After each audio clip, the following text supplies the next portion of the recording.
Okay, so now that we've thought about how different cultures behave in different ways and how they hold different values and sort of why they hold those values, let's kind of move up the organizational chart and think about organizations as uh, complete entities and single units, and how those gigantic organizations, those multinational corporations, how they make their decisions to enter into new markets or exit markets or expand. It becomes larger than just how to deal with individual people. And so that's what chapter 5 is really looking at, is the kind of strategic decisions that organizations make as they start to make decisions across cultures. And that is kind of where we're headed here. A strategic disposition, the kind of uh, characteristics as part of a strategy that corporations tend to take, and that's the first part of this chapter 5 that I'm going to get into. And so, the one thing that I want you guys to know is that there's kind of four different ways that companies can be oriented toward doing business in other cultures, and that's going to be the ethnocentric, polycentric, regiocentric, and geocentric. So let's dig into those a little bit more. The ethnocentric predisposition is essentially a nationalistic philosophy of doing business. And what that means is the values and the interests of the company, no matter where they're located, are derived from how that company came about and in what culture they started doing business. So let me give you an example of that. Let's think of Walmart. Let's think of McDonald's. Those are two very ethnocentric companies. Walmart, no matter where it's located in the world, and they're all over the world, there are Walmarts all over, they go about doing business in basically the exact same way as they did business, 50 years ago here in the United States. They don't change based on whatever country they're located in. That's the exact same thing with McDonald's. McDonald's does the same thing. They try to be the low-cost leader. They try to do stuff cheaper than other people's with a consistent quality in their foods. And Walmart is the low-price leader. They try to eliminate as many middlemen as they can, no matter where they go. And that philosophy sticks with them over whatever country and culture that they enter. That's the ethnocentric predisposition. A polycentric predisposition is kind of the exact opposite. It's sort of where you completely change your strategy based on the culture that you're doing business with. A good example of a polycentric predisposition company is Goldman Sachs. So Goldman Sachs is an investment banking company, and basically they try to get really rich people to give them their money so they can invest it and keep a little percentage when they make money. But the interesting thing about rich people across cultures is what they want to do and how they want to invest their money changes quite a bit. Because if you remember back to last chapter, there's kind of countries that are risk averse, and then there's other countries that like to take risk, and the people in those countries tend to follow those patterns. So, for instance, when you're in North America and you're a rich person, you want Goldman Sachs to invest your money in equities and in stocks and in private business. And you want them to take risk so that you can make a high return possibly. And you're okay with losing a little bit here and there, a year or 2 or 3 years, if overall, you trust Goldman Sachs to really make you a lot of money in the long run. Well, let's take South America, for instance. That's nowhere close to what people would want to do in South America or Asia. They wouldn't want to take that sort of approach. What they would want to do is to hold on to their money for a long period of time and pass it from generation to generation. And that means to not take risk with money, to not invest in things like the stock market, but to invest in land or to invest in buying other companies that are very similar to the companies that people already own. So that's a polycentric predisposition. A regiocentric predisposition is when we have different firms that kind of break up the world into certain parts. And so a regiocentric predisposition, a firm may break up the world into North America, South America, and Europe. And so a good example of a regiocentric predisposition firm would be a company like Ford or GM, where the kinds of cars that Ford or GM make in North America, mostly trucks at this point, is very different than the kind of cars that they would make in Europe and Asia, which would be really small sedans. And so they wouldn't make a different car for every country, but they would break it up into regions, and they would have, okay, we're going to make this type of vehicle in this region and then this type of vehicle in this region. And so they try to basically have their interests match large chunks of subsidiaries.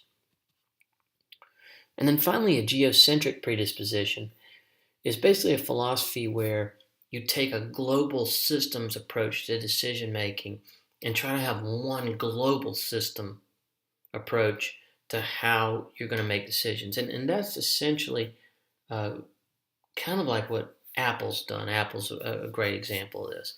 That even though Apple's an American product, if you're in Africa or you're in Australia and you purchase an Apple product and you open it up, there's no, booklet in English, or there's no American flag. There's nothing there that makes you think of America. You really think of Apple as a global product. And when you turn it on, you pick your language, and that's it.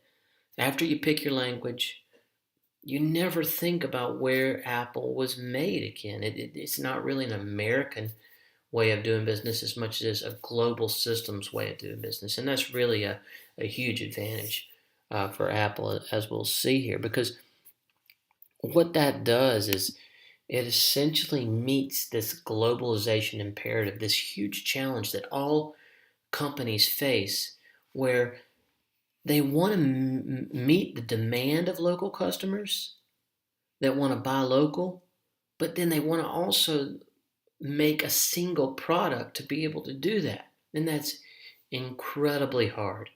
Most companies cannot make one product, a single product, and then pass it on to consumers and make consumers think that it's all local.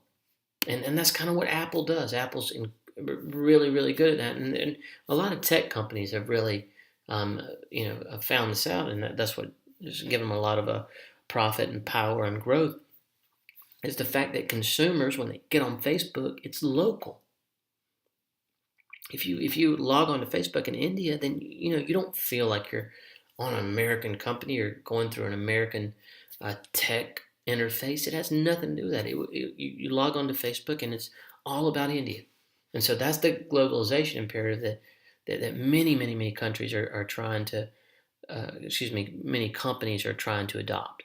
And so this is kind of interesting to think about from a bunch of different ways, but I'm going to look at advertising or media, for example. One way that you can achieve this, even if you're not a tech company, where you can kind of really tailor your product, is to tailor your product through how you brand it or how you advertise. So, for instance, a single product can be advertised in multiple ways depending on the type of culture that you're trying to get to notice that product. So, for instance, let's think about French people. They don't like logic and rationalization with commercials. What they like is emotion, drama. They want it to feel, a commercial or an advertisement to feel like it's almost like a movie, like it's art. And so if you're branding for French people, then you want to take and brand your product in that way. With British people, something completely different. British people love to laugh. They like to laugh at the product, actually. So if you're making a product and trying to get a commercial to get British people to buy it, what you're going to do is mock your product or be self-deprecating or really try to be really funny. Isn't that because that's what British really value in that way?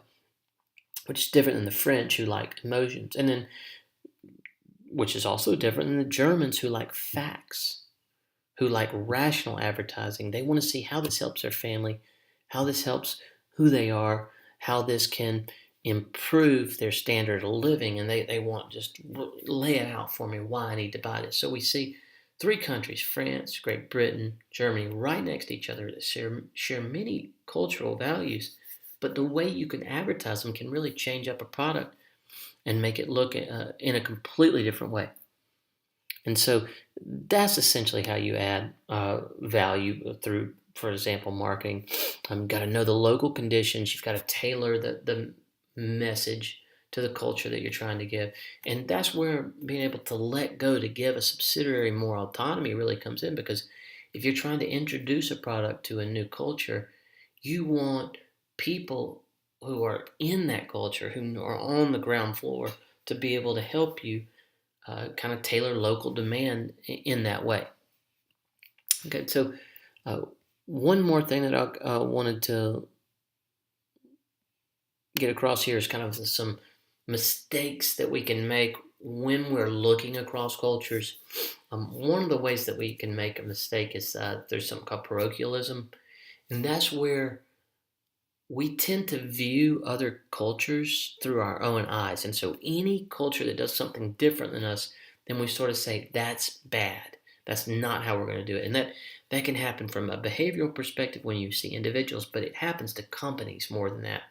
Companies think there's kind of one right way to do things, and they don't think about different perspectives of how they might do something differently in a different country.